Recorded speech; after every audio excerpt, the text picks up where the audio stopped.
welcome back to G-Rex Customs. Many chapters protect the Imperium of Man. Some come to mind immediately when you hear the term Space Marine. First founding chapters like the Ultramarines, the Raven Guard, the Iron Hand, the Salamanders, and the Imperial Fist are synonymous with the term Adeptus Astartes. Even some successor chapters have achieved fame equal to their parents. Everyone familiar with Warhammer 40,000 has heard of the Raptors, the Blood Ravens, or the Lamenters.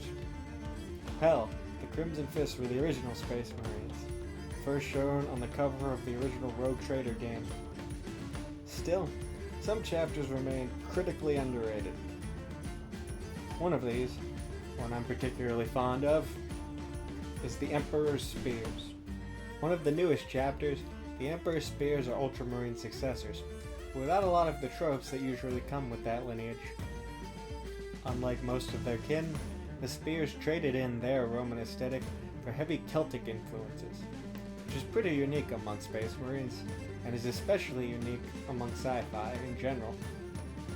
Stuff like Space Rome, Space Greece, Space Japan, or Space Germany are pretty common and well-worn tropes, but Celtic culture is criminally underused. The neat mix they have of heavy furs, Celtic runes, and the stark blue and white color scheme they use really makes them stand apart from similar chapters, like the White Scars or the Space Wolves. Also, power spears are criminally underrepresented, so having them be a chapter's whole gimmick is pretty peak as far as I'm concerned. So, after years of deliberation, and acquiring a Corsoro Khan for an aborted Mantis Warriors project I never actually started, I decided to finally go ahead and create an Emperor's Spear Captain. If you want to recreate this kit bash at home, here are the kits you're going to need. Corsoro Khan, the Horus Heresy Command Squad Upgrade Sprue, the Horus Heresy Melee Weapon Upgrade Sprue, the Horus Heresy Mark III Tactical Marines, and Blade Guard Veterans. While 6 kits might seem like a lot, you could easily avoid using the Blade Guard kit, the Mark III kit, and the Command Squad sprue. I'll point out what you could do differently to avoid having to use those kits when we get to that part of the build. Starting out, we have all the parts to build the legs and torso for Corsoro Khan. The first thing we're going to have to do is remove most of the White Scar's lightning bolts off the model. There are 4 of these symbols in total. One on the chest built into the Aquila, one on the left knee pad, one on his shoulder, and another built into the torso plate that replaces his belt.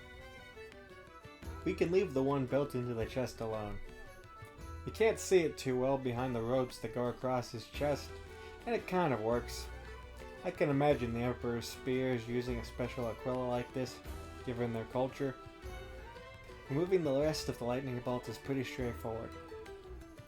First, you cut away as much as you can with your clippers. Then go in with your X-Acto knife and finish slicing what's left, before finally finishing up with your file, sanding the surface flat. You can also use a small amount of Tamiya Extra Thin to help smooth out the surface. Just be careful if you decide to use this method. Too much and you'll ruin the surrounding details on the model. So when I say use a small amount, I mean a really small amount. Moving on, once you finish removing the lightning bolts, we can modify the torso plate further. To help differentiate this model from Corsoro Khan, I removed the animal tails hanging from the torso plate.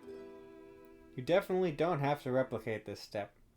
The Emperor's Spears also make heavy use of dead animal bits as trophies. But personally, I thought they made him look too much like the original model, so I decided to get rid of them. Moving these was a lot like removing the lightning bolts. I just cut them away with my clippers, then went in with my X-Acto knife and file to smooth out the edge. This was slightly more difficult than the other areas, given that it was a curved section, and it really needed to be smoothed out. Once these modifications were done, The torso and legs were assembled according to the instructions. From there we can move on to the weapon that gives this chapter its name, the Power Spear.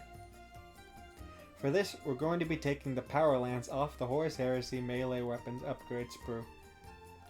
The existence of this weapon on this upgrade sprue was actually one of the things that motivated me to do this kit bash. The Power Lance looks great.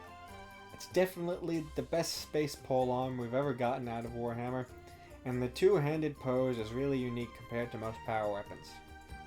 On top of that, the way the Marine is holding the lance is actually pretty realistic. This is actually how you would hold a spear if you were going to be using it as your main weapon with both hands, since it gives you the greatest amount of reach and control over the weapon. All in all, this is a really great piece, and I love that it exists, especially given certain wolf-related plans I may have in the future.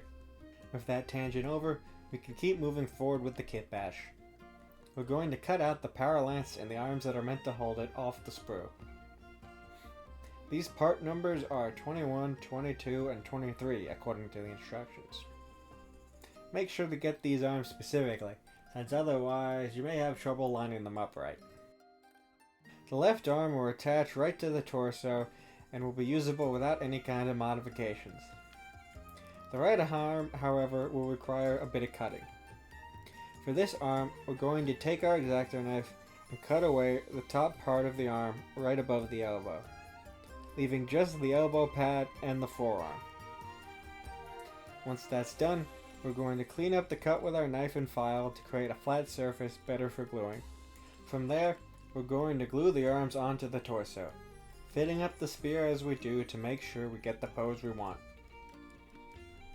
Once the arms are secure, we can add on the two shoulder pads, making sure the part of the fur attached to the left shoulder pad is lined up right with the cape. Once the pads are on, we can add on this power pack taken from the Blade Guard Veteran kit. The iron halo on this pack works well with the overall aesthetic of the kit and helps to sell the fact that this is a captain and not just some random rank-and-file warrior. However, this is just my opinion, and you could easily use a normal power pack from any other Space Marine kit here. Additionally, there are a lot of kits available that have similar decorations that you could loot to help add on those captain vibes. So, if you have any of those on hand, and you don't feel like picking up more Blade Guard veterans for some reason, you could easily use one of those. From there, we can move on to one of the most important parts of the model, the head. To recreate the crest that's most commonly associated with the Emperor's spears thanks to the cover art for their novel, I decided to use one of the heads from the Horus Heresy Command Squad upgrade kit. Any of the helmeted heads from this kit would work, as they all have that crest on them.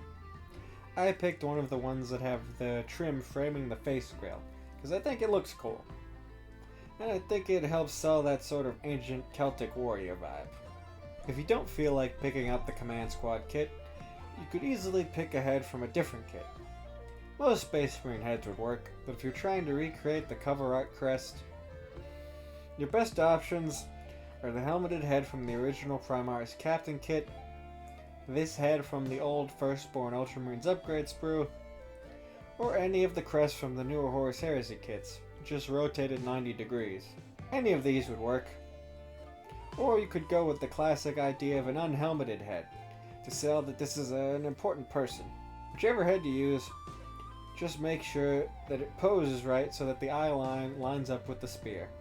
Instead of the fancy tactical rock Kosoro Khan uses, the one with the horse molded into it and all the little tufts of grass, I decided to create a quick simple base using corkboard. For this, just rip off chunks of cork and arrange them in a way that gives the model some extra height, and works well with the pose. Once you're certain you have the board arranged like you want it, super glue it down, and then super glue the model on top of it. You could also pin the model if you're looking to make it a little more stable, but I've never run into any issues just using super glue. This last part is arguably the simplest part and the most trivial.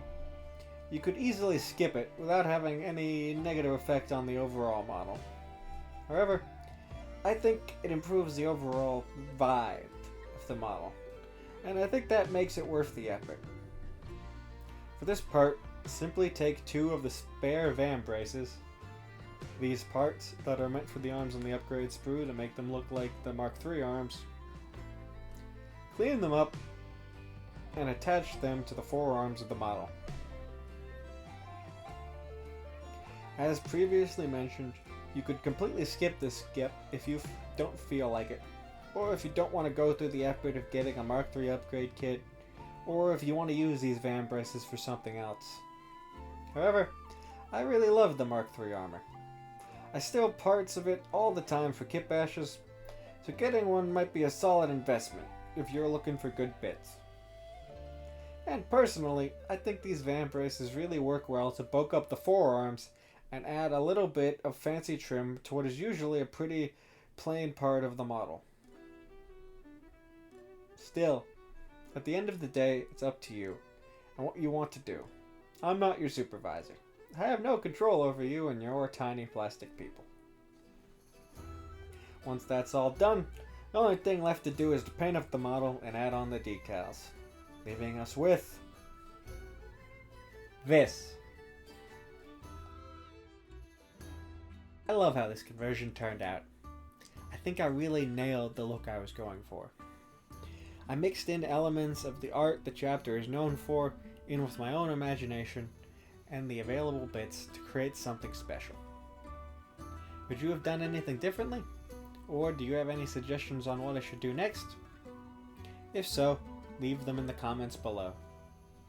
Additionally, if you like this video, share it on your social media, and remember, I release new videos every month, so subscribe and hit that bell button to stay in the loop. Anyway, I hope you learned something, and if you didn't, hopefully or at least had a good time. I'll see you next time. This is Rex, signing off.